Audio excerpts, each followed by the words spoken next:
नबी सल्लल्लाहु अलैहि वसल्लम ने फरमाया लिस्साइमी फरहतान, रोजेदार को अल्लाह दो खुशियां देता है।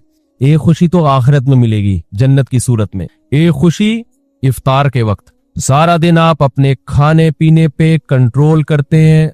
देखो, खाने पीने पे कंट्रोल करने में सिर्फ ये टेंशन नहीं होती भूख और प्यास की, बड़ी टेंशन ये होती है किसी काम में दिल नहीं लगता इंसान का। रोजा रखे ना, कोई भी काम तमीज से होता नहीं, आदत ही नहीं है। जिन लोगों को सुबह नाश्ते की आदत है, नाश्ता करके ऑफिस जाते हैं, बड़े फ्रेश होते हैं, वो नाश्ता किए बगैर जा रहे होते हैं।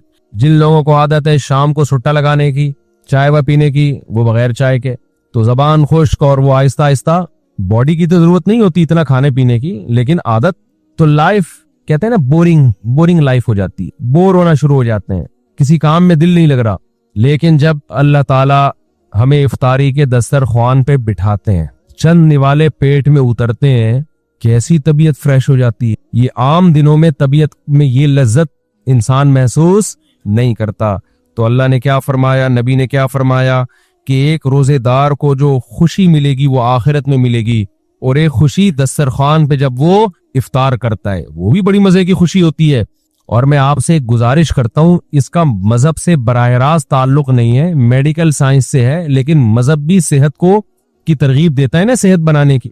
रमजान में एक काम आप कर लें, थोड़ा खाने पीने पे क्या कर लो मेरे भाई, कंट्रोल कर लो। होता यह है कि सुबह सहरी से लेकर रात तक, मगरिब तक, जब हम भूखे प्यासे रहते हैं, हमारी बॉडी का फैट खत्म होना शुरू होता है, बॉडी निथरना शुरू होती है, जिस्म की ज़कात निकलना शुरू होती है, जिस्म फ्रेश होना शुरू होता है। उसके बाद जो हिसाब किताब इफ्तार के वक्त में फोड़ना फाड़ना होता है, उससे बॉडी की ऐसी की तैसी हो जाती है। रमजान में हार्ट अटैक के वाकयात मेरा ख्याल है आम दिनों से ज्यादा ही होते हैं। भाई अल्लाह मियां ने खाने की छुट्टी दी है, फोड़ने की छुट्टी। खाने और फोड़ने में क्या है, बोलो, फर्क है। नबी सल्लल्लाहु अलैहि वसल्लम ने फरमाया, बदतरीन बर्तन जिसको भरा जाए ना, वो इंसान का पेट है। कोई बर्तन फुल भरा हुआ अल्लाह को इतना बुरा नहीं लगता जितना इंसान का पेट बुरा लगता है अल्लाह को। मैं नहीं कह रहा कि हराम है ज्यादा खा लें आप, हलाल हराम की बात नहीं है, नापसंदीदा शरीयत की नजर में बहरहाल है, हराम नहीं है। अब आप कहेंगे भूखे प्यासे भी खाने भी नहीं दे रहा अल्लाह मियां, भी अभी भी पाबंदियां लगा रहे हैं। अल्लाह पाबंदी नहीं लगा रहा, लगा खा लो, फोड़ दो, जितना फोड़ना फोड़ दो, पड़े हुए खुद ही होके ना, फोड़ दो, हराम नहीं है, लेकिन पसंदीदा काम नहीं है। तो रमजान में आप अपने आप को आदी बना सकते हैं कम खाने का, अच्छा खाने का। मैं भी समोसे फोड़ता हूँ, पकोड़े फोड़ता हूँ, लिहाजा मैं आपको ये कहूं कि समोसे ना खाएं, पकोड़े ना खाएं, ये गलत हो जाएगा। जब मैं खाने लगूंगा मेरे घर वाले मेरा ही बयान चला देंगे कि आप खुद लोगों को बोल रहे हो कि समोसे मत खाओ और खुद क्या कर रहे हो, खा रहे हो। लिहाजा मैं ऐसी बात क्यों करूं जो मैं खुद नहीं कर रहा। लेकिन हम सब मिल के अज़म कर लेते हैं आपस में कि थोड़ा क्या करेंगे, कंट्रोल। मैं भी कोशिश करूंगा। अब घर वाले कहेंगे बयान देखो, मैं मैंने कोशिश का वादा किया था, तो कोशिश ही तो हो रही है कि मेरा ही बयान मुझे ही सुनाया जा रहा है। कोशिश की जा सकती, समोसे भी खा लें एतदाल से। मैंने बहुत देखा है लोगों को इफ्तारी में बहुत ज्यादा फोड़ते हैं, मसाइल खड़े हो जाएंगे आपके लिए। शरबत पे शरबत पिए जा रहे हैं, चीनी के ना पिए जा रहे हैं, कोल्ड ड्रिंक पे कोल्ड ड्रिंक पिए जा रहे हैं। अच्छा, कमाल की बात यह कि इफ्तारी में तबीयत से फोड़ते हैं, फिर नमाज के बाद आके खाना खाते हैं। ये आज तक कम से कम मेरी खोपड़ी में ये चीज नहीं आई है कि खाना कैसे खा रहे हो यार। या तो एक खजूर से रोजा इफ्तार किया होता, नमाज पढ़ के आगे खाना खाते। ये बहुत जगह हमने देखा है, इफ्तार पार्टियों में भी होता है। पहले इफ्तार पार्टी में केक, पेस्ट्रियां, समोसे, पकोड़े और चिकन और क्या कुछ होगा, वो खाने के बाद चलो जी अब जमात से नमाज पढ़े, अब खाना लगा हुआ है। अब मुझे कह रहे हो तो वो खाना लगा दिया। खाना कैसे, ये क्या खाया हमने भाई? एक आदमी ने कम से कम 6-6 समोसे खाए हैं और इतने पकोड़े खाए हैं, तो अब खाना क्या? तो लोग कहते हैं खाना रोटी सालन को कहा जाता है और चावल को कहा जाता है। ये जो हमने खाया है खाने से पहले, जो नमाज से पहले इफ्तारी में, ये रोटी सालन नहीं था। ये समोसे, पेस्ट्रियां, पकोड़े और पता नहीं रोल और क्या क्या चीजें आ रही हैं, ये तो वो था। पेट जो है ना, पेट, उसको नहीं पता खाने की डेफिनेशन हिंदुस्तान और पाकिस्तान में क्या चल रही है इस वक्त। पेट ये देखता है कि ऊपर से कोई चीज आ रही है, उसको हजम करना शुरू कर दो, पेट उसी को खाना कहता है। नहीं आई बात मेरा ख्याल है। एक दफा हमारा पेशावर जाना हुआ तो हमारे कुछ मेजबान थे, वो माशाल्लाह पठान लोग तो वैसे ही बड़े सखी होते हैं। उन्होंने क्या किया, मेरे लिए ना देसी मुर्गियों की वो ला के रख दी। देसी मुर्गियां ना रोस्ट, बड़ी जबरदस्त थी वो, राने उसकी भुनी हुई, हमने फोड़ ली। वो माशाल्लाह बड़े हैवी खाना था तो मैंने अच्छी तरह तबीयत से खा लिया, बड़ा मजा आया। मैं तो कहा हो गया खाना भाई, इतनी देर में अब खाना आ रहा है। अब मैं मुझ पे ना, क्योंकि वो फिर खिलाते भी जबरदस्ती हैं, मुझ पे राशा तारी हो गया। मैंने कहा अल्लाह खैर करे अब क्या होगा। उन्होंने कहा वो सब खाना। मैंने कहा भाई हमारे अंदर तो ताकत नहीं है। उन्होंने कहा तुम्हारे बाप को भी खाना पड़ेगा। उनका ये अल्फाज नहीं थे, लेकिन स्टाइल इसी किस्म का था। वहां ऐसा नहीं हो सकता कि खाना है और आप नहीं खाओ। फिर हमने खाया, थोड़ा सा खाया। तो इफ्तारी में क्या कर रहे होते हो भाई? तो आप बेहतरीन आप तजर्बा करके देख लो मेरे मशवरे पर। इफ्तारी में शरबत ना पियो आप। मैं आपको बता रहा हूं, आपका दिमाग ऐसा फ्रेश हो जाएगा ना, आप कहोगे वाह मजा आ गया भाई। अक्सर आपने देखा होगा इफ्तारी करते ही लोग टुन हो जाते हैं, देखा होगा ना। मगरिब के बाद घर जाते हैं, बिस्तर से उठा ही नहीं जाता। फिर तरावी में ऐसे झूम रहे होते हैं जैसे जिन पर लगता है किसी ने कोई कब्र से मुर्दा उखाड़ के लाके यहाँ खड़ा कर दिया है। ये हालत होती है। आपको जो नींद आती है ना, मीठा खाने से आती है, खूब समझ लें, कार्ब लेने से आती है। आप अपनी खुराक में कार्बोहाइड्रेट को कम कर दें, आप फ्रेश भी होंगे, नींद भी नहीं आएगी, जिस्म को ताकत पूरी मिलेगी। आप इफ्तारी में तजर्बा करके देख लें, मीठे में सिर्फ खजूर खाएं आप इफ्तारी में, उससे नींद नहीं आएगी। खजूर में कोई अलग टाइप का मीठा होता है। आपने इफ्तारी में शरबत नहीं पीना, आपने इफ्तारी में रोटी चावल नहीं खाने, थोड़े से खा लें आप, ज्यादा नहीं खाएं। खजूर को फोकस करें आप, जो चने की चाट वगैरह है ना उसको फोकस करें, वो खाएं, पेट भी भर जाएगा आपका। सफेद चना नहीं आता और काला चना, इसकी कोई मजे की चाट या लोबिया की चाट बना के वो फोड़ दें आप, पेट भी भरेगा आपका। लेमन पी लें, लेमन, लीमू का थोड़ा सा, बेशक थोड़ी बहुत चीनी डाल, वो बगैर वो उसके पिया नहीं जाता, शहद डाल दें उसमें तो ज्यादा अच्छा है, वो पी लें आप अपने खर्चे पे। ये सारे काम अपने खर्चे पे करने हैं, ऐसा ना हो मुझे फोन कर रहे हो हमने आप इतना कुछ इंतजाम कर लिया है पैसे भिजवा दें। तो खजूरें फोड़ दें आप इफ्तारी में, और चाट वाट से पेट भर लें आप, ये चने की चाट वगैरह से ना, दही बड़े वगैरह से, इससे पेट भर लें आप, तो आपको नींद नहीं आएगी, आप फ्रेश हो जाओगे, ताकत भी पूरी मिलेगी आपको। और ये जो इफ्तारी करके टुन टुन से घूम रहे होते हैं ना, और तरावी में भी इधर उधर झूम रहे होते हैं, ये कैफियत आपकी नहीं हो। तो इस रमजान में कोशिश कर लें रोटी चावल थोड़ा कम कर दें, मीठी चीजें थोड़ा कम कर दें। हाँ, मीठे में खजूर खा लें आप, उससे इंशाल्लाह कुछ नहीं होगा, बल्कि फायदा ही होगा। तो ये थोड़ा सा इस दफा हमारे मशवरे पे आप कंट्रोल करके देखें, मजा ना आए पैसे वापस। तो आपको लगेगा आपकी निगाहें रोशन हो गई हैं, दिमाग फ्रेश हो गया है, आपका हाफजा और अच्छा हो गया। मैंने तजर्बा किया, मैं हवाई बातें नहीं कर रहा। रोजा रखो और रोटी चावल जरा कम खाओ इफ्तारी में और सहरी में भी, आप ऐसा निथरना शुरू हो जाओगे, ऐसी आंखों में बिनाई आपकी तेज हो जाएगी और ऐसी फ्रेश हो जाओगे कि हटो बच्चों हो जाएगा बस। और क्या कहूं मैं, वो एक मौलवी साहब तकरीर कर रहे थे ना, नहीं वो उनकी तकरीर सुना रहा मैं आप, तो वक्त भी पूरा हो गया है।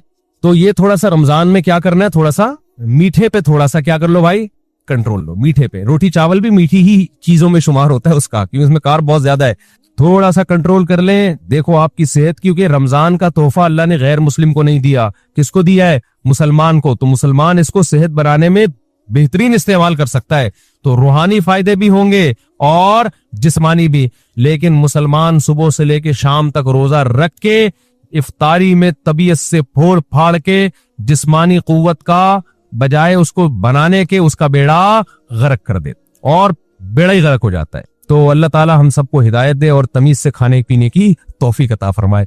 एक तो ऐलान सुन लें कि मेरे शेख हजरत मुफ्ती अब्दुल रहीम साहब, जिनसे मैं बैत हूँ, उनका एक यूट्यूब चैनल बन गया है मुफ्ती अब्दुल रहीम के नाम से, तो आप लोग उसको सब्सक्राइब करें। बहुत बड़े बुजुर्ग हैं, बहुत तजर्बा है उनका, तकवा, इल्म, अहलुल्लाह की सोहबत, वो तो जब आप उनके बयानात सुनेंगे तो आपको अंदाजा होगा। तो बाज़ दफ़ा इंसान के पास इल्म बहुत होता है, तजर्बा नहीं होता, तो वो भी बाज़ दफ़ा लोगों को गुमराह कर देता है। बाज़ दफ़ा तजर्बे ही होते हैं, इल्म नहीं होता। बाज़ दफ़ा दोनों चीज़ें होती हैं, तकवा नहीं होता, अल्लाह का खौफ नहीं होता। बाज़ दफ़ा तीनों चीज़ें होती हैं, हिकमत नहीं होती, जो अहलुल्लाह की सोहबत से इंसान को हासिल होती है। तो उनमें अल्हम्दुलिल्लाह ये चारों सिफात हैं, तभी हमने उनको अपना शेख बनाया है। तो इसलिए उनका सुन लिया करें, बहुत फ़ायदा होगा इंशाअल्लाह। और जब कोई इंसान में कोई बड़ी सलाहियत होती है ना, काम अल्लाह बहुत लेते हैं, तो उसके खिलाफ प्रोपेगेंडा भी बहुत होता है। हमारे मुल्क में पॉजिटिव वे में काम करना दुनिया का मुश्किल तरीन काम है।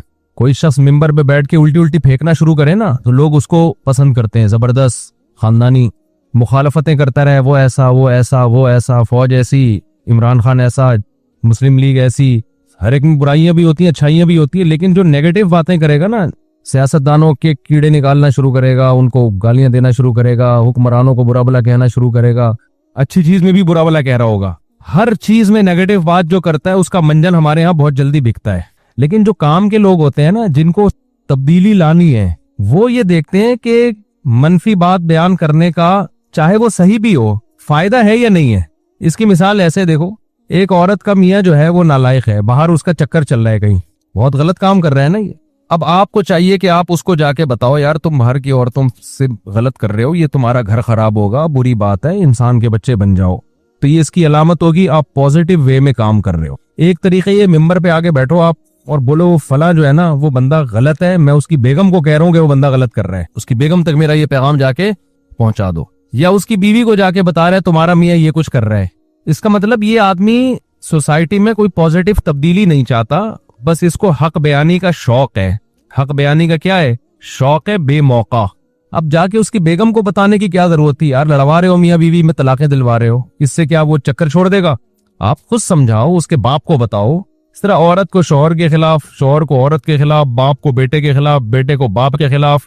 तो हमारे यहाँ बहुत से लोग इस तरह से मुल्क की इस्लाह की कोशिश कर रहे हैं कि अवाम को हुक्मरानों के खिलाफ, अवाम को स्टेट के खिलाफ, और ऐसी मुखालफत हो ना जिससे फायदा हो कि भाई ये गलत है ये सही है, तो वो मुखालफत बराए मुखालफत हो रही है।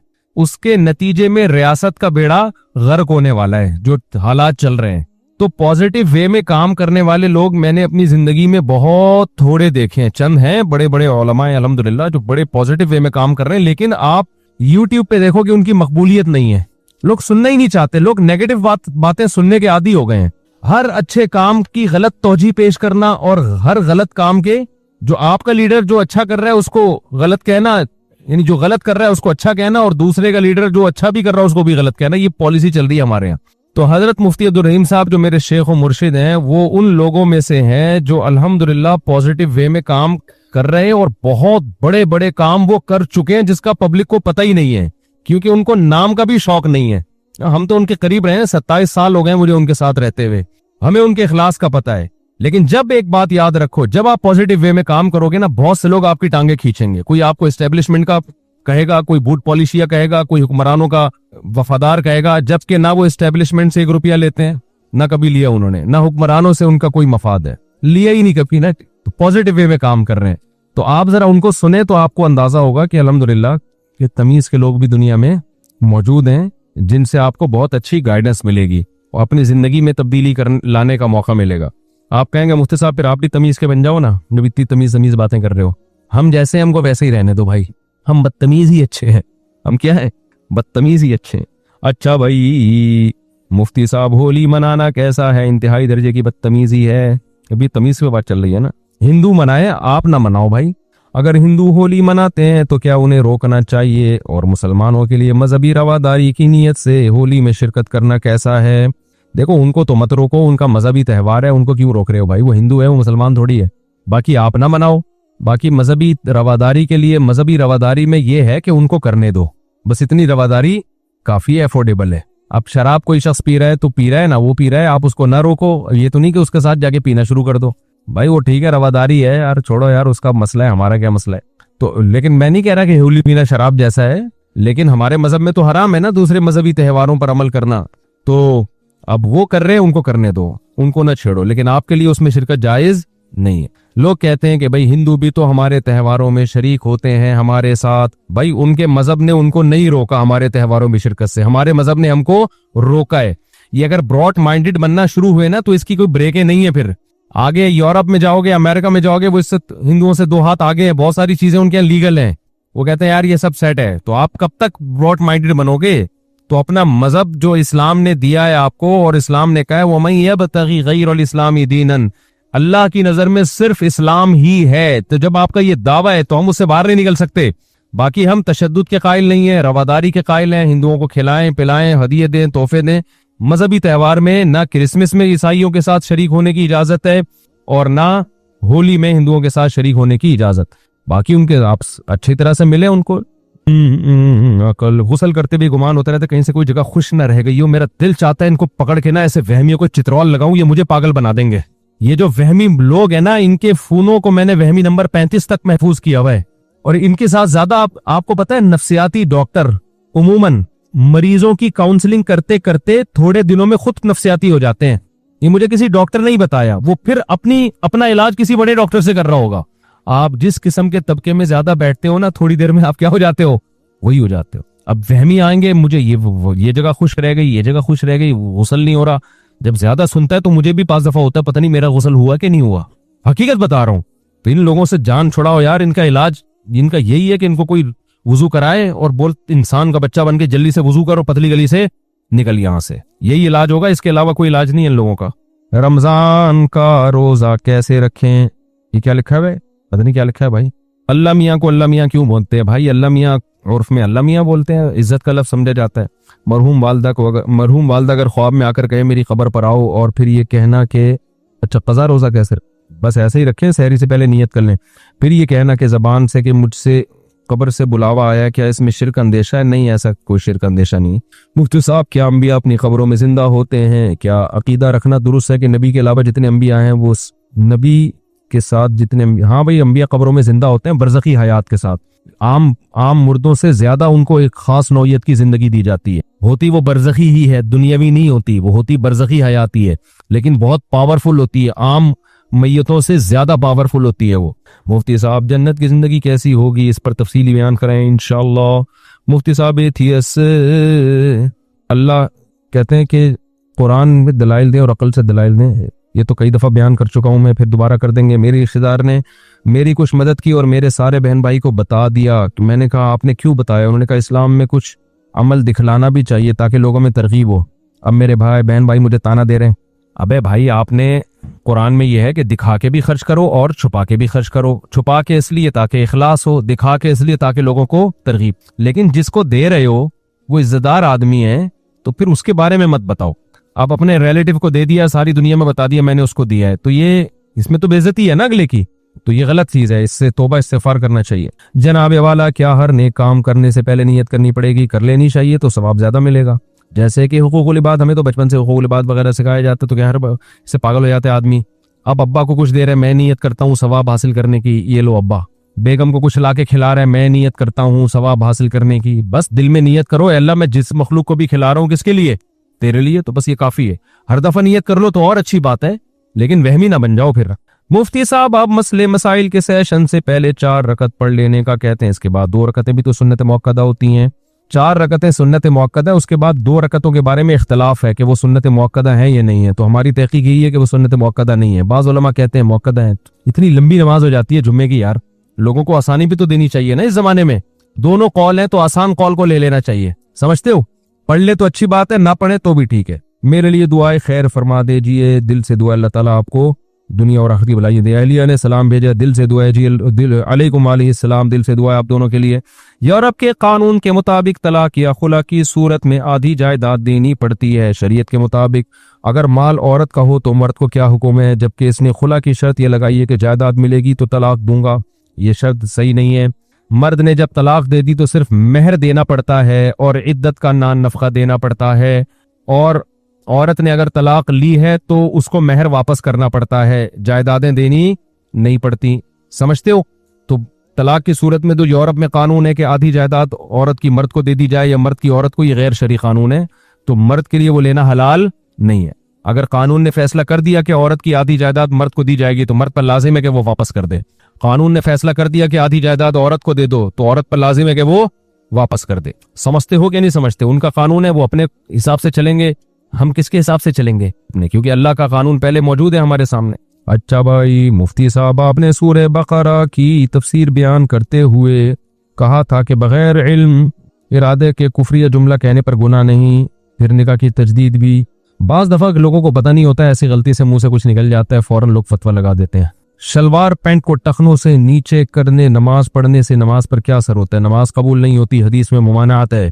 इन्नल्लाह ला यक़बलु सलाता रजुलिन मुस्बिलिन इज़ारहु। कोई भी चीज जो नीचे आ रही हो ना तो आप उसको टखनों से नीचे नहीं ले जा सकते, उसको ऊपर रखना जरूरी होगा। और किसी ने भाई कोई सवाल पूछ रहा हो यहाँ से, सैयद को ज़कात नहीं दी जा सकती। हाँ, बीवी सैयद नहीं है तो बीवी को दे सकते हैं, अगर सोना नहीं है उसके पास। शौहर सैयद है तो उससे बीवी सैयद नहीं बन जाती। बीवी अगर गरीब है तो उसको ज़कात दी जा सकती है, सैयद को नहीं दे सकते। और किसी ने कोई सवाल पूछना हो, बाद में सहरी में उठ लें और नियत कर लें कि रमजान का कज़ा रोजा रख रहा हूँ। आप क्या पूछ रहे हैं भाई? हाँ, इस्लामी बैंक में ठीक है।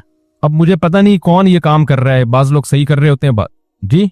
अब मुझे हर बैंक का पता नहीं है कि वो शरीयत को फॉलो कर भी रहे हैं कि नहीं कर रहे हैं। हाँ, वहां भी जायज है। हाँ जायज है भाई, ये बड़ा मसला है। गैर इस्लामी मुल्कों में जाके बस जाना उसके लिए जायज है जो अपने और अपनी औलाद के दीन की हिफाजत कर सके, उसके लिए जायज है। जो हिफाजत ना कर सके उसके लिए जायज नहीं। बाज लोग यहाँ खराब थे वहां जाके सही हो गए, लेकिन बाज यहाँ सही थे वहां जाके खराब। तो ये जनरली कोई एक यानी ऐसा नहीं है कि हर एक पे वो अप्लाई हो सके। कायदा बयान किया जाता है कि जो अपने दीन की हिफाजत कर सकता है उसके लिए जाना जायज है। लेकिन रोज बरोज ना वहां के हालात खराब से खराब तर होते चले जा रहे हैं, क्योंकि स्कूलों में होमोसेक्सुअलिटी बाकायदा पढ़ाई जा रही है, तरगीबें दी जा रही हैं। ऐसे कवानीन बन रहे हैं कि बच्चे को कहा जा रहा है कि तुम ही हो या शी, ये तुमने अभी फैसला नहीं करना, ये तुम बड़े होकर फैसला करोगे। तो आप बताओ रह गया फिर यार। तो आपके बच्चा वो खुद कंफ्यूज होगा, मैं पता नहीं क्या हूं। हमारे तो पैदा होता ही खतने हो जाती है उसकी, 2 बकरे कट जाते हैं, हमने स्टैंप लगा दी कि ही है। लड़की पैदा हुई, 1 बकरा कटा और स्टैंप लग गई कि ये क्या है, शी है, कयामत तक के लिए ये शी रहेगी। उनके यहाँ भी है कि ये आपका राइट है कि आप खुद फैसला करें कि आप ही हैं या शी। अगर आपने कहा कि पैदा ही हुए थे, आपने कहा मैं शी हूं तो शी है, बाद में आपको ख्याल नहीं है शी वाला सही नहीं है, वो ही वाला ही ठीक है, तो चलो ही बन जाओ। फिर ख्याल हुआ कि यार वो शी ठीक था तो शी बन जाओ। तो कंफ्यूजन ही है। मियाँ बीवी में जो मियाँ था वो बीवी बन जाएगा, बीवी मियाँ बन जाएगी। उन्होंने कहा नहीं, अब हम मियाँ मियाँ बीवी खेलते हैं। तुम मियाँ मैं बीवी, जैसे बच्चे नहीं बच्चियां खेल रही होती, तो अब तुम मियाँ थे मैं बीवी थी, तो अब हमने इस तरह से लाइफ को एंजॉय किया। अब ऐसा करो, मैं मियाँ तुम क्या हो, तुम बीवी। वो कहते चलो ठीक है, एक टीके की देर है। एक मैंने भी बयान किया ना, तो उस पर एक लिबरल आंटी बहुत गुस्से में, उन्होंने कहा यार कोई मर्द और औरत का फर्क नहीं है, एक टीका लगाओ आदमी औरत बन जाता है, औरत आदमी। मेरे बयान पे एतराज किया हुआ था उन्होंने। तो मुझे ख्याल उनसे बोलो टीका लगाए बगैर क्यों नहीं बनता, वो टीका क्यों लगाना जरूरी है।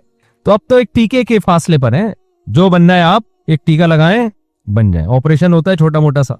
तो अब ये आप अगर आप चाहते हो कि ये आपकी औलाद में ये चीजें जाएं तो ठीक है भाई, नहीं तो इसी गुर्बत और महंगाई में क्या करो मेरे भाई, वो गुजारा करो। महंगाई है, गुर्बत है, लेकिन जो ही है वो ही है, जो शी है वो क्या है, शी है। ये बहुत बड़ी अल्लाह की नेमत है, अल्हम्दुलिल्लाह। आप दामाद के बारे में कंफ्यूज नहीं है, वरना दामाद के बारे में लोग कंफ्यूज है वहां पे, पता नहीं मेरी बहू है कि कम वक्त दामाद है, क्या है ये। आपकी बेटी रुखसत होके जा रही है किसी घर में, आपको यही नहीं पता कि ये घर दामाद बनने जा रही है या बहू बनने जा रही है। ये तो इतनी कंफ्यूजन पैदा हो, इसको कहते हैं ब्रॉड माइंड। हम क्या है, आजाद ख्याल लोग हैं। तो उनके यहाँ ये होगा भाई, हम लोग के यहाँ ऐसा नहीं होता। हम लोग के यहाँ बेटियां रुखसत होके जाती हैं और वो बहू बनती हैं और दामाद मिलते हैं जो पूरे पूरे ही होते हैं। कोई कंफ्यूजन अल्हम्दुलिल्लाह इसमें हमें नहीं होती। ख्वाजा सिरा होते हैं, वो पाकिस्तान में टोटल 4000 ख्वाजा सिरा हैं जो सच्ची मुच्ची के हैं, जो कुदरत की तरफ से हैं। करोड़ों की आबादी में सिर्फ कितने हैं, 4000, बाकी सारे बने हुए हैं। जब इनको पकड़ा जाए ना तो पता चलेगा पूरे पूरे आदमी है ये पैसा कमाने के लिए बने हुए होते हैं।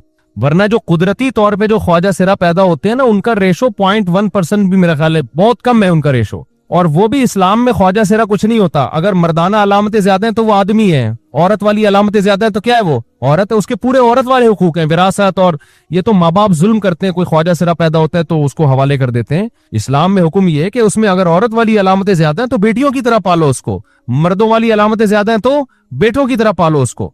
और अब तो मेडिकल साइंस ने और आसान कर दिया, औरतें वाली अलामतें हैं तो ऑपरेशन करके पूरा औरत बना दो उसको, मर्दों वाली अलामतें हैं तो ऑपरेट करके पूरा आदमी बना दो। अब तो वो मसला भी खत्म हो गया। लेकिन अब आप देखो अल्लाह की कुदरत है, किधर को सोसाइटी जा रही है हमारी। तो आप ठीक है जाओ लिबरल माहौल में रहो, लेकिन फिर ये कंफ्यूजन बहुत पैदा होगी बच्चों के बारे में। हकीके में बड़े मसले खड़े हो जाएंगे, क्या करें, 2 कांटे कम वक्त एक कांटे। ऐसा लो 2 कांटे बड़े होकर उसने कहा मैं तो शी हूं, आप कहें एक के पैसे जाया करा दिए, पैसे निकाल, हमने तेरे एक ही में 2 बकरे काटे थे। तो बड़े मसाइल पैदा हो रहे हैं। तो जिन लोगों को ये खतरा है कि वहां ये मसाइल से वो नहीं निकल सकते, तो उनके लिए ठीक नहीं है। जो ये समझते हैं कि निकल जाएंगे हम इन मसाइल से, तो रह लें वहां जाके। मैंने एक लड़की को रिश्ते की मैंने एक लड़की को अल्लाह की रजा के लिए छोड़ दिया क्योंकि ये हराम है। अब वो लड़की बद्दुआएं दे रही है, क्या वो बद्दुआएं भी लगेंगी? नहीं लगेंगी बद्दुआएं। और देखो इससे बड़ी नेकी कोई नहीं है कि इंसान अपने महबूब को खुदा की खातिर छोड़ दे, असल महबूब की खातिर छोड़ दे। ये बहुत बड़ी कुर्बानी है। तो इस पे अल्लाह आपको इंशाअल्लाह दुनिया में भी बहुत नवाजेगा, आखिरत में भी बहुत नवाजेगा। तो ये जो है ना अल्लाह की खातिर आपने किया। बाकी बद्दुआओं की परवाह मत करो। ये बद्दुआएं, अगर वो कहते हैं ना कौवे की बद्दुआओं से बैल मरते, तो कोई भी बैल जिंदा ना रहता। और आप उसको ब्लॉक कर दो, घुन्ने बन के बद्दुआएं ना लो उससे। बाज़ दफा मैसेज देख रहे हैं, देखो कोई नई बद्दुआ तो नहीं आई हुई। तो मकसद होता है कि उस इंजॉय करना ना, थोड़ा देखें महबूब ने क्या भेजा है। वो खुश हो रहा होता है, कितना टेंशन में है भाई, जबरदस्त। तो उसका तरीका ये है कि नसीम मनसिया, ब्लॉक कर दिया नंबर, खत्म। इज्जतदार आदमी बीवी रखता है बस, उसके अलावा उसके पास कोई ऑप्शन नहीं। इसकी फायदा फिर वो अपनी नस्लों में उठाता है। इज्जतदार औलाद मिलती है, गैरतमंद औलाद मिलती है जो उसको मोहब्बत देती है। और जो ठरकी किस्म के लोग होते हैं, सबसे बड़ा नुकसान औलाद। औलाद को पता होता है मेरा बाप 2 नंबर है, वो बाप को बाप वाली इज्जत नहीं देती। समझते हो कि नहीं समझते? तो हमारे घरों में जो इज्जत और मोहब्बत है, ये इसी वजह से है कि हमारे घरों में अल्हम्दुलिल्लाह मर्दों में मेजॉरिटी पाकदामन है। अब खराबियां आ रही हैं तो घरों का माहौल खराब होगा। नहीं वो तो ठीक नहीं है, नहीं ये तो सही नहीं है, नहीं फिल्मों के तो लाइक नहीं कर सकते ना आप। तो ऐसा वाकया हुआ है, मलबे तले पूरी फैमिली थी, फातोत नुमा शक्ल में एक औरत आई कि मेरे बच्चे इस मलबे के नीचे हैं, हाँ, वो दिल सक्सी रहे। जब उनको निकाला गया तो पता नहीं, अल्लाह आलम, ऐसा हो सकता है, मुमकिन है। अल्लाह की कुदरत से तो कुछ बईद नहीं है। जी जी जी, अल्लाह की कुदरत से तो कोई बईद नहीं है भाई। सुभान अल्लाह बिहम्दिका। भाई आखिरी सवाल, बस बच्चा काफी देर से पूछ रहा है, जल्दी बस आखिरी। बस मदरसा काबिल एतमाद हो तो ज़कात सदका दें, काबिल एतमाद नहीं है तो नहीं दें, ठीक है। बाकी वो वकालतनामा ले लेते हैं। नई मदारिस में दोनों तरह की रकमें आती हैं, ज़कात भी आते हैं, नफली सदके भी आते हैं, तो सादात पर फिर वो दूसरा कर देते हैं।